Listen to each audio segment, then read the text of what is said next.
Ora viva, estimado telespectador, mais uma vez estamos no Famous Channel.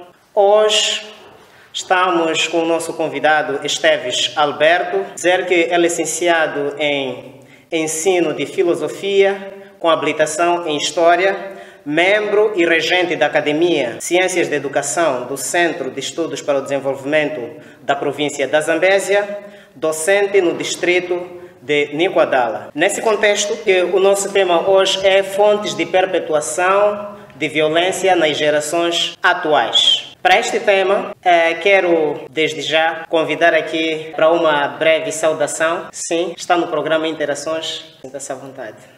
Muito boa tarde. Boa tarde a todos que estiverem a esta altura a assistir ao nosso programa, o vosso programa também. Estou muito grato por terem aceito que eu viesse aqui falar sobre este tema que, na minha ótica, é muito importante e de relevância social, tendo em conta o momento que estamos a passar com os episódios que estamos a assistir e a ver quase todos os dias na nossa sociedade. Muito obrigado, sim. Bom, obrigado mais uma vez. Eu sou de casa, não é? Sim, Creio que os telespectadores veem quase sempre a minha cara, não é? Sim, senhor. Só saudar o nosso convidado hoje e dizer que acredito que vai ser muito, muito interessante falar da questão de violência social. Sim, e fontes de violência social. É um tema muito atual e que nos interessa, na verdade, percebermos e, quem sabe, até prevenirmos as possíveis violências futuras que possam surgir e emanar o nosso país. Sim, doutor Esteves, o que é violência social? Bom, eu não vou entrar muito no campo jurídico, vou mais para o campo moral, onde a definição que tenho sobre violência social é todo o conjunto de práticas e atos que desviam a ordem normal do funcionamento de uma sociedade. Estamos, por exemplo, a dizer, se nós injuriamos alguém, isso por si só chama-se uma violência social. Ainda que não seja tratado de forma jurídica, é uma violência social. Estamos a falar, por exemplo, de violentar alguém fisicamente. Estamos a falar de casos como o recente caso que aconteceu em Maputo, do baleamento do empresário, presidente do CTA. Sim, CTA. Muitos casos também têm estado a acontecer. Para além de aqueles conflitos que nós já vimos também muito a acontecer nos lares, na família, as pessoas a estuprarem mulheres, pessoas a violentarem crianças, tudo isso é violência social. Sim. Violência social. Sim, qual é seu parecer? Bom, eu que mais ou menos lhe disse, é todo comportamento, não é? Sim. Que vai criar danos. Esses danos podem ser físicos, podem ser psicológicos, não é? Emocionais, e constitui uma violência social. Até que podia acrescentar o que ele estava a dizer. Por exemplo, estão a falar uma luta entre pai e filhos. Agressão, por exemplo, é uma violência social. Podíamos hoje falar também da questão de terrorismo. É uma violência social. Está lá. Agora estamos a viver uma situação, por exemplo, de Cabo Delgado do nosso país. Sim. É uma violência social. Sim. Em linhas gerais, Quais seriam as fontes de perpetuação de violência social na atualidade? Bom, na atualidade nós temos grandes desafios, ou melhor, fontes de perpetuação. Quando falo de perpetuação, são aquelas atitudes que motivam a continuação de práticas de violência social. Sim, senhor. E, para o caso concreto, eu trago minimamente 5 fontes, 5 tipos de formas de violência que nós assistimos na nossa comunidade. E a primeira, nós temos a excessiva descrença nas autoridades judiciais, que muitas das vezes termina numa justiça própria, aquela que nós fazemos atos para justificarmos que somos dignos de uma coisa que nos fizeram, porque não acreditamos que as instituições podem fazer a justiça ao nível que nos satisfaça. Esta é uma fonte da perpetuação da violência social, porque na medida que nós praticamos uma atitude desta, estamos a tentar fazer com que a violência continue, porque nem a segunda pessoa que vai ser vítima não vai ficar satisfeita. Provavelmente também poderá querer retalhar. A segunda questão é o fato da instrumentalização. E eu foco muito este problema olhando para a camada juvenil. A instrumentalização juvenil, a instrumentalização, sobretudo política, de agendas estrangeiras e agendas também internas de pessoas de partidos de oposição, muitas das vezes, sem trazer soluções, apresentam como impossível, apresentam opiniões como impossível de encontrarmos soluções adequadas para resolver os nossos problemas sociais. Vamos supor a descrença que eu estava a referir no primeiro passo, ao dizer que quando se diz que não pode ir à justiça, a justiça não vai fazer nada. Sim. Estamos a tentar fazer o quê? Há vezes que os partidos ou os políticos têm essa tendência de afirmar assim que não podem acreditar na justiça porque a justiça não faz nada. Sim. Você pode ir para lá, aí nesse país não há justiça. Mas eu trago este tema para dizer que não, há sempre uma esperança, há sempre possibilidade de nós vermos não perpetuado a violência, mas reduzida. Sim. O terceiro elemento que trago como fonte de perpetuação da violência é justamente a corrupção. Sim. A corrupção é uma atitude, é uma prática muito errada e trago isto como um desafio para a juventude. Por quê? Porque a maior parte dos setores que nós conhecemos é a educação, é a saúde, já está toda ela empregada de jovens. E os jovens não sabem controlar as suas expectativas de desenvolvimento, o que faz com que, por sua vez, as suas práticas de trabalho ou de atuação no seu lugar de trabalho possam ser excludentes. E quando se excluir alguém significa não fazer com que aquela pessoa tenha acesso ao serviço de forma adequada, ao custo real. Então, isto é fonte de perpetuação da violência social, porque se é enfermeiro, por exemplo, não aplica a sua energia para cumprir com aquilo que é a sua agenda. Sim. Está a violar um grupo de pessoas que precisavam do seu serviço de forma adequada. Para terminar, quanto a esse terceiro aspecto, muitas vezes o que é que nós dissemos? Os jovens saem dessa culpa e dizem, nós encontramos isso assim, nós não vamos trazer alguma alternativa, olhando do seu ponto de vista aquilo que eu acabei de mencionar, que também alguns políticos sustentam essa tese de que este governo não é possível resolver isso. Obrigado. Sim, psicólogo Emêncio. Bom, obrigado. Eu quero malhar ao colega e talvez dizer mais. Muitas das vezes, o que nos leva, o que vai criar, eu podia ir até que mais, é a questão também do desemprego. Desemprego. E desemprego, mas também eu vou mais a fundo, está ligado ao analfabetismo. Minha perspectiva.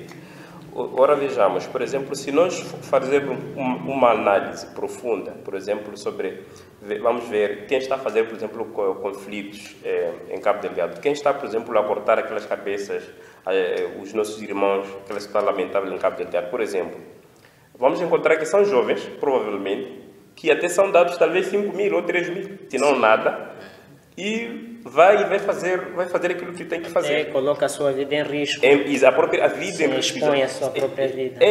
O que tem realmente. Agora, o segundo também ponto que eu podia conciliar a isso é a questão de crenças culturais. Sim. Eu lembro-me que numa das passagens o chefe do Estado disse que algumas reportagens que eles fazem dizem que nós quando matamos, ou seja, estamos a matar, mas o nosso Allah vai nos receber, porque nós estamos a lutar para uma justa causa. Ou seja, eles foram preparados. Existe uma crença que está dentro deles que diz que se você matar alguém, o Allah vai te receber. Esta é uma crença. Então, até certo ponto, as nossas crenças culturais, até certo ponto, podem perpetuar, podem influenciar, pode ser fonte de perpetuação de violência. Sim. Da nossa violência.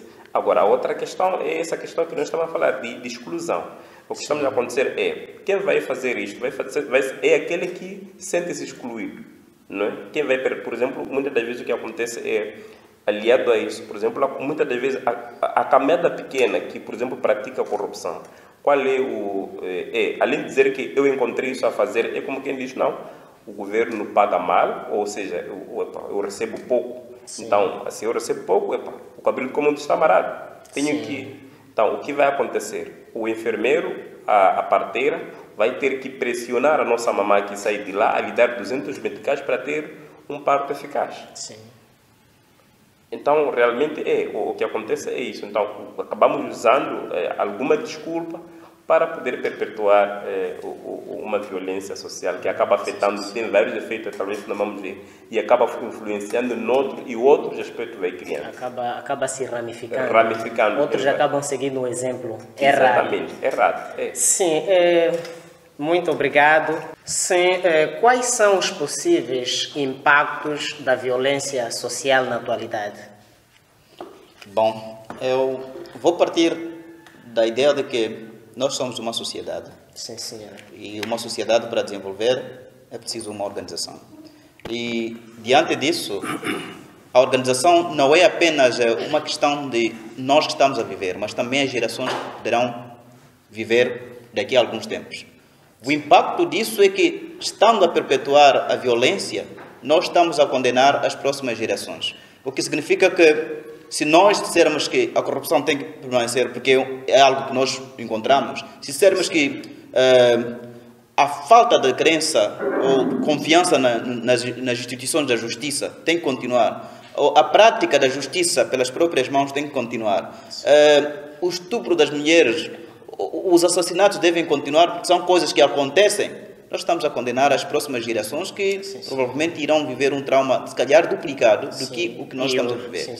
E o que isso poderia causar? Se nós falamos do desafio de competirmos com outros países e ficamos reféns dessas todas as situações, significa que nós estaremos a gerir cada vez mais situações de problema do que propormos a agenda de desenvolvimento. Só para citar um exemplo muito concreto, nós estamos com esta negociação, digo nós como país, estamos com esta negociação. Há dias uma negociação aconteceu com a Renamo. Hoje tende-se a negociar com a junta militar de Nhongo.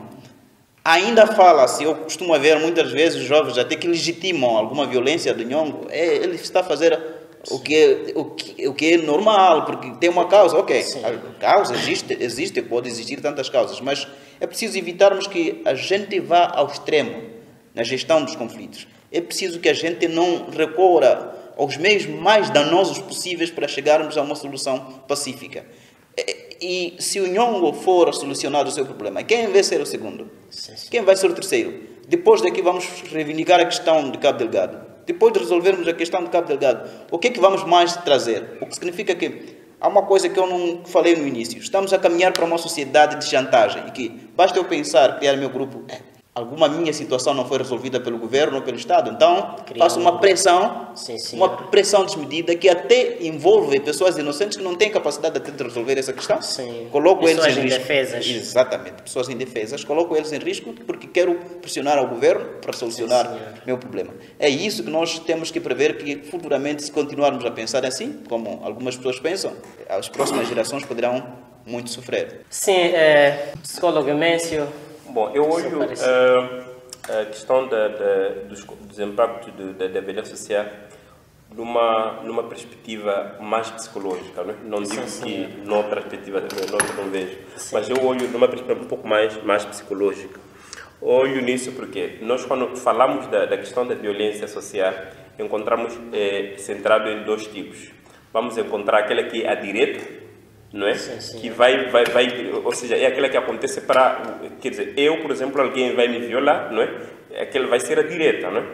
Mas, em contrapartida, temos aquela violência social indireta. Estamos a dizer o seguinte, a questão, por exemplo, de Manica, o que está acontecendo em Manica, o que está acontecendo em Sofala, não é? Nós assistimos, por exemplo, o que está acontecendo em Cabo Delgado, nossos filhos, por exemplo, nossos irmãos, estão a assistir. Até certo ponto, eles estão sendo violados socialmente de forma indireta. Portanto, estamos a dizer o seguinte, estamos a dizer que aquilo que está, em termos de violência, o que está a acontecer, por exemplo, em Cabo Delgado, não é uma violência apenas que está a acontecer em Cabo Delgado. Está a acontecer ao nível nacional, até certo ponto internacional. Só pelo fato de você ver aquilo na sociedade, está sendo violado, mas de forma indireta. Até crianças, menores de idade. Exatamente. Então, essas crianças, essas pessoas que vão assistir, vão desenvolver traumas, vão desenvolver algumas doenças mentais, vão desenvolver vários problemas, podem desenvolver demências, não é? E depois tem outra componente, essa outra questão, que essa questão que o colega estava a falar, a questão de cópia do comportamento. Como é que eu tenho que resolver o meu problema que não foi resolvido? ok, eu não fui dado aquilo que o Estado ou o governo acha que o governo tinha que me dar isto, então não me deu. Então eu tenho que resolver isto. Os nossos comportamentos, muitas das vezes, são resultado de uma cópia que nós vimos o outro a fazer. Não é? Nós nos identificamos. Quem sabe lá se os nossos filhos não vão se identificar com o Nhongo, por exemplo. É um exemplo. Se não vão se identificar com um outro grupo, talvez está a perpetuar a violência. Quem sabe isso se não vai acontecer? E se vão copiar, significa que teremos esse processo de forma contínua. De forma contínua. Muito obrigado. Estimados telespectadores, não saia daí, vamos a um breve intervalo e voltamos já já. Barbearia Raposo, especializados em cortes clássicos e modernos ao teu gosto. Uso de máquinas de alta qualidade é a nossa especialização. Barbearia Raposo, cita no distrito de Namacura, ao longo da avenida 22 de Abril. Localize-nos e desfrute dos nossos serviços. Estamos de volta na segunda parte do nosso debate. Como combater e prevenir a violência social? Bom, durante a pequena explanação que tentei trazer, foquei muito a capacidade resiliente da juventude. Sim, sim. Os jovens constituem, neste momento e para sempre, a fonte das mudanças. E sendo que este problema da violência social está sendo cada vez mais profundo, nós temos que encontrar uma saída. E qual é a saída? Eu digo que a juventude tem que ter capacidade de apresentar propostas e deixar de desacreditar que nunca foram ouvidos, porque eu, pessoalmente, não quero referenciar algumas mudanças que já fiz a nível da instituição onde trabalhei, já trabalhei em outros distritos, fiz algumas mudanças. Foram duras, isso sim é possível, mas não houve mortes, não era necessário que alguém morresse para existir aquela mudança. Foi apenas uma insistência de que isto tem que ser assim. A dada altura, é normal que as pessoas não nos compreendam, mas se nós temos um foco e o nosso foco é sustentado moralmente, digo isso porque muitas das vezes nós encontramos que qualquer coisa nós temos que reivindicar. Esse crescimento de ideia de que qualquer coisa temos que reivindicar. E a reivindicação tem sido extrema. Então, temos que ver em que é que se suporta, em termos morais, a nossa reivindicação. Sim. E se ela é suportada moralmente, qual vai ser a via mais correta de nós encontrarmos a solução dos nossos problemas? Para que não possamos fazer crescer aquilo que é a violência. Sim. Fazer com que as outras pessoas que até não estavam dentro do esquema das nossas reivindicações possam sofrer mais. Então, o grupo juvenil, a juventude em si, tem que encontrar coragem para dizer isto não. De forma persistente. Não podem encontrar a desculpa de que não há espaço para reivindicar. Só para citar, este onde nós estamos é um espaço de reivindicação. Aqui não precisamos de aproveitar ninguém para chegarmos a mudar alguma mentalidade. Se calhar os que vão nos ouvir, a partir do dia que vão ter a oportunidade de ouvir, vão ver que não. De facto, nós temos que pensar assim. E isso, aglutinando 50 jovens, 1000 jovens, essa vai ser a mentalidade. As mudanças acontecem, mas é preciso coragem. Sim, senhor. Obrigado. Sim, psicólogo Emêncio. Bom, qual é seu parecer? Eu escrevi um artigo e partilhei um artigo de opinião. Eu dizia assim, num dos trechos, eu dizia que muitas das vezes a solução está conosco. Sim. E alguém dizia que, o próprio jovem, eu faço menção a isso, que reclama da corrupção, mas nós é que perpetua, é o próprio jovem que vai perpetuar. Sim. Eu dizia isso porque tem várias formas de perpetuar isso. Nós encontramos, por exemplo, um exemplo concreto, temos jovens com um potencial, mas em vez dele esforçar-se a estudar, no final do semestre, ele vai procurar docente, procura 1000 meticais para ir procurar docente para poder passar uma certa cadeira. Quem faz isso não é pessoa que está de 50 anos, 100 anos, pode ser. Geralmente, quem está nas faculdades são jovens. São jovens, sim. Quem está a fazer 12ª aqui? São jovens. São jovens. Sim. E eu quero acreditar que muitas das vezes não é a iniciativa do docente que diz eu dar lá dinheiro. Muitas das vezes eu fiz 12ª, por exemplo. Nunca vi nenhum docente a vir atrás de mim. Porque o docente sabia que esse estudante, ao contrário, ele não precisa de mim. Ele o que precisa, ele já. Então, o que acontece? Geralmente nós, claro, nós damos espaço a isso. Nós é que damos espaço à corrupção quando nós, ou seja, nós é que perpetuamos nesse sentido. Você vai para lá e diz, olha, eu estou mal, não sei lá, estou aqui 500. Olha, o dinheiro é aliciante. Ele leva. Você é o promotor, ele também, e assim vamos alargando a teia. E vamos chegar em níveis tão alarmantes que vai chegar até vamos considerar moralmente como sendo algo normal, não é? Então, é o que acontece. As coisas devem começar, nós temos que pensar numa perspectiva. Alguém que dizia o seguinte, que os nossos pais já fizeram o que tinham que fazer. Talvez fala-se de gerações, geração de 25 de setembro, blá, blá, não sei lá. Mas nós estamos na nossa. Qual será o nosso orgulho? Daqui, talvez, a 25, 30 anos. O que vamos dizer? O que vamos dizer, a nossa geração fez o quê? É preciso pensarmos nisso. É verdade. É preciso que nós, como pensarmos nisso, pararmos, ok, a geração de 25 conseguiu libertar o país, se assim for, não é? Conseguiram libertar o país do jugo colonial, blá, blá, não sei lá. E nós vamos sentar nas barracas parlamentares, que não, falar no xixi, para não sei lá, o que, pronto. E depois do copo terminar, a coisa termina ali. Então, é preciso uma inovação e pensarmos num olhar diferente sobre, olhando que o país é nosso, nós agora é que vamos seguir. Não é a geração de 25. Obrigado. Sim, senhor. Muito obrigado. Estamos a correr para a reta final. Como conciliar, não é? O jovem já fez a 12ª, ou já tem uma formação, mas em contrapartida, ele cai numa ala de corrupção, não é? Ele quer trabalhar e é pedido um determinado valor. Como é que ele pode enfrentar isso? Porque muitas das vezes as próprias pessoas que pedem, se calhar as coisas não correm assim devidamente o quanto se pensa e as coisas ficam assim. Como gerir essa situação? Como é que eu tenho dito que o comportamento salutar começa de mim? Até certo ponto nós pensamos que essa é uma solução. Sim. Mas eu tenho feito também alguma análise um pouco profunda. Se eu entro num emprego porque corrompi e não tenho a capacidade concreta para fazer, a quantas pessoas vou prejudicar com isso? Às vezes nós não pensamos. E o valor da corrupção, muitas vezes eu sou professor, eu sou técnico de algum lugar de recurso humano, quero admitir alguém. Será que eu vou cobrir com as despesas de todos os meus familiares que andam por aí? Eu, por exemplo, sou de uma família que somos 40, espalhados por aí. O valor da corrupção vai cobrir a todos. Alguns irão sofrer lá nos fundos, no campo, vão sofrer porque nem o meu dinheiro que fui corrompido não vai sustentar a eles. Sim. Imagina se eu parar, dizer que não vou correr este risco, o outro também vai parar, não vai correr esse risco. Significa que o comprimido que é grátis vai chegar ao cidadão de forma grátis.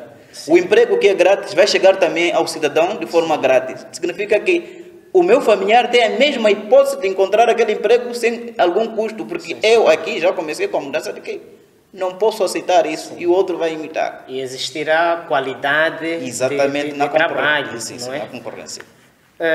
Sim, qual é o seu parecer? Bom, primeiro, eu tenho que secundar dizer que muitas das vezes as pessoas que pedem os valores nem são pessoas sérias. Sim, senhor. Nem se fossem sérias. Nem se fossem sérias. Sim, senhor. Porque nós temos percebido, esses que dão esses 50, onde param, às vezes nem tem conseguido. É blá blá, começa ali, pronto. Às vezes perde, eu já assisti a esses casos, perde o próprio valor que ele conseguiu com tanto suor. Se calhar ele pediu para o emprestado. Perde aquele valor e não é cedido aquilo que é a oportunidade. Porque talvez a pessoa que foi, porque só queria burlar, muitas das vezes. Por isso é preciso ter muito cuidado nessas questões. Agora, a outra questão é realmente esta. É isso que é o mesmo que eu disse, que nós é quem procuramos e se nós pararmos de dizer não, então, olha, quem vai ao mercado comprar o peixe somos nós. Se nós não formos comprar o peixe, aquele senhor não vai estar no mercado a vender o peixe. Se aquele senhor está no mercado a vender o peixe, é porque nós vamos lá. Ele sabe que 17 horas de chegar alguém para comprar o peixe. Sim. Então, se nós não formos comprar o peixe, ninguém vai vender o peixe. Tendo em consideração que esses males, as pessoas criam uma ala para conquistar, não é? Existe o gabinete de combate à corrupção. Acho que podemos denunciar, não é? Para terminarmos com essas práticas. É uma das vias. Sim, senhor. É uma das vias, mas é claro, nós sabemos que em termos de divulgação da lei, nós ainda temos um pouco de fragilidade. Sim, sim. São poucas pessoas que sabem que existe esse gabinete. Sim. Temos que reconhecer isto, não é? Sim, senhor. E temos que reconhecer, bem como também é preciso um trabalho árduo realmente para que essas leis, esses locais sejam divulgados. Sim. Acredito que a mídia pode ajudar muito também nesta componente. Muito obrigado. Sim, considerações finais. Apenas agradecer pela oportunidade que me deram, porque são raras vezes que ficamos a conversar sobre essas coisas, e parabenizar pela vossa iniciativa e desejar que também tenham muita sorte com esta atividade. Muitíssimo obrigado. Sim, doutor Emêncio. Obrigado por agradecer ao nosso moderador, que sempre está aqui a nos receber. Obrigado. Ao nosso convidado também do dia, e aos telespectadores que estavam aqui atentos a nos acompanhar, a dizer que ajudem-nos a crescer o canal, não é? Inscrevam-se, comentem, sim, não é? Senhor. E pronto, e assim nós vamos evoluir, vamos crescer. Sim. Muito obrigado. Muitíssimo obrigado. Não se esqueça de comentar, deixar seu parecer. Isso contribuirá bastante para o nosso desenvolvimento. Vale mais prevenir do que sacrificar. Previna-se do Covid-19. Muitíssimo obrigado. Até a próxima. FEMAS, Felix Media e Arte. Guarde os seus momentos com alta coloração a preço do seu coração. Felix Media e Artes. A coloração dos olhos de quem vê.